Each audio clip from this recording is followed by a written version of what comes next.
Nshuti mukurikiranye ibiganiro kuri Action TV twongeye kubasuhuza. Muri uyu mwanya rero tugiye kubagezaho bimwe mu byaranze isabukuru y'imyaka 35 ya FPR Inkotanyi. Ku itariki ya 2 Mata umwaka wa 2023 nibwo isabukuru y'imyaka 35 ya FPR Inkotanyi yateranye. Muri iyo sabukuru rero hakaba hatumiwemo amashyaka akora mu gihugu ndetse n'andi mashyaka yo mu bihugu by'inshuti. Muri ayo mashyaka yari yatumiwe byo mu bihugu by'inshuti twavuga nka CNDD, FDD yo mu gihugu cy'u Burundi, tukavuga ishyaka MCE yo muri Repubulika Centrafricaine, tukavuga ishyaka bita PCT Parti Congolais du Travail muri Congo Brazzaville, hagataho ishyaka bita Prosperity Party yo muri Ethiopia, hakazaho ishyaka bita Frelimo yo muri Mozambique, SPR Sudan Population Liberation yo muri Sudani, hakaba ishyaka bita Chama cha Mapinduzi yo muri Tanzania, hakaba NRM yo muri Uganda, ZANU-PF yo muri Zimbabwe ndetse na Communist Party of China yo mu Bushinwa.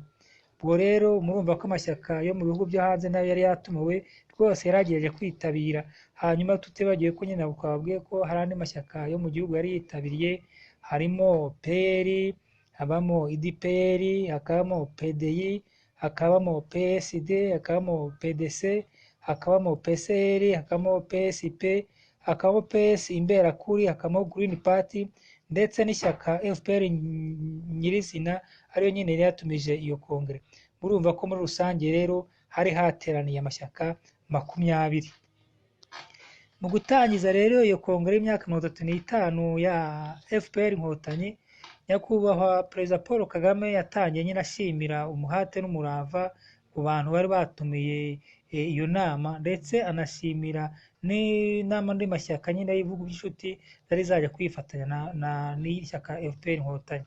Aravuga ati imyaka rero 35 kuri FPR Inkotanyi, abantu bamwe bashobora kuvuga ko ari mike ariko abandi bashobora kuba ari myinshi bitewe n'icyo umuntu yaba agendere kugeraho. Ariko umukuru w'igihugu nyakubahwa Paul Kagame akavuga ati RPF imyaka 35 rwose kuri we cyangwa se no ku bandi bari kumwe abona ari nk'imyaka 100 bakurikije n'urugendo nyine rukomeye, urugendo rwabayemo ingorane, urugendo ruvuganye mbese FPR yagiye inyuramo.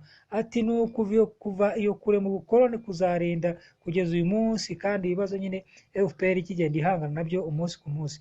Umukuru w'igihugu yavuze ko muri urwo rugendo nta muntu mukuru ndetse nta n'umutoya, kuko nyine igihe cyarageze cyase igihe kiragera, yaba ari icyo gihe cyashize ndetse cyari n'igihe cy'ubu ngubu, nyine buri wese muri urwo rugendo agahaguruka akagenda. Aravuga ati rero ibyo byose muri uko kubaho muri ubwo buzima, abantu baharanira igihugu, baharanira kubaho, ati nta gihugu gitoya ndetse nta n'igihugu kinini, kubera ko abantu bose ari abantu, nta muntu mutoya nta n'umunini, kubera yuko nyine umuntu nyine aba ari umuntu. Aragereranya ati nubwo u Rwanda wenda rufite ibirometero 26 n'imisago, ati utwo duce cyangwa se ibyo birometero 26 ntabwo ari ko abanyarwanda bangana, ahubwo abanyarwanda nyine turi abantu bafite ugushaka kubaho neza, abantu bakeneye ubuzima, abantu bakeneye kubana n'abandi, abantu mbese bakeneye kuba mu bwisanzure. Akavuga ati rero muri urwo rugendo rw'imyaka 35 urugendo rwadukomereye, umukuru w'igihugu nyine aravuga ati ni uguha agaciro abantu bariho ndetse n'abatakiriho, ariko nyine bagaragaje ubwitange bukomeye, bagaragaje kwitanga ku buryo ubu ngubu hari abagifite ibikomere by'umubiri, hakaba ndetse n'abameye kwitanga bagasiga n'ubuzima bwabo ku rugamba igihe RPF Inkotanyi nyine yari ikiri ku rugamba. Ubwo rero nyine umukuru w'igihugu nyakubahwa Paul Kagame akaba ashimira abo bose ari abari bari ku rugamba, ari n'abatanze imisanzu, abakoze uko bishoboye kose kugira ngo mbese muri urwo rugendo rw'imyaka 35 FPR ari imaze n'ubu ngubu igikomeza, mbese rukomeza kugenda rugera ku nshingano zarwo. Kandi umukuru w'igihugu nyakubahwa Paul Kagame akaba anashimira n'inshuti z'u Rwanda, akaba avuga ati icyangombwa umunyarwanda cyangwa se n'undi uwo ari we wese ni uko tugomba kuba umwe, tugatekereza ku byo umuntu ashinzwe, buri wese akarangiza inshingano ziwe, buri wese akareba imushinzwe, hanyuma igihugu kigatera imbere. Hanyuma rero muri iyo sabukuru y'imyaka 35 FPR imaze imyaka 35, ubwo mbese naho twavuga yuko habereyemo na kongere ya 16 y'umuryango FPR Inkotanyi, yateranye hanyuma igasiga ishinze perezida wa repubulika nyakubahwa Paul Kagame kuba umuyobozi mukuru chairman w'uwo muryango. Ubwo nyine yarakomeje yarongera aratorwa mu gihe kingana n'indi myaka 5 iri imbere. Iyo kongere rero ya FPR Inkotanyi twavuga ko yateranye ku cyumweru tariki ya 2 Mata umwaka wa 2023, yatowe na visi perezida mushya ariwe Uwimana Console wasimbuye Christophe Bazivamo, ndetse n'umunyamabanga mukuru w'uwo muryango Gasamagera Wirarisi wasimbuye François Ngarambe. Perezida Kagame yatowe yamamajwe ku bwiganze bw'amajwi 2099 muri 2002 batoye bose bahwanye na 99.8%.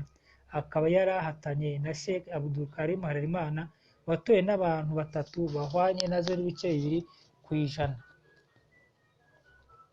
Visi chairperson mushya rero Uwimana Console yatowe n'abantu 1985 bahwanye na 92.7%. Akaba yari ahatanye na Gishoma Eric watowe n'abantu 147 bahwanye na 6.9%. Hakaboneka imfabusa 10. Umunyamabanga mukuru rero Gasamagera Wirarisi yatowe n'abantu 199 bahwanye na 90.3%. Akaba yari ahatanye na Bakundufite Christine watowe n'abantu 143 bahwanye na 88%. Hakabonekamo imfabusa 20. Kongere rero ya FPR Inkotanyi yateranye kuri iyo cyumweru nyine tariki 2 Mata 2022 twavuze ko nyine yari ibanjirijwe n'inama mpuzamahanga yahurije nyine mu Rwanda abayobozi b'imitwe ya politike no hirya no hino ku isi. Nyine abo bashyitsi bari baje kwifatanya n'uyu muryango yo kwizihiza isabukuru y'imyaka 35 wari umaze ushinzwe.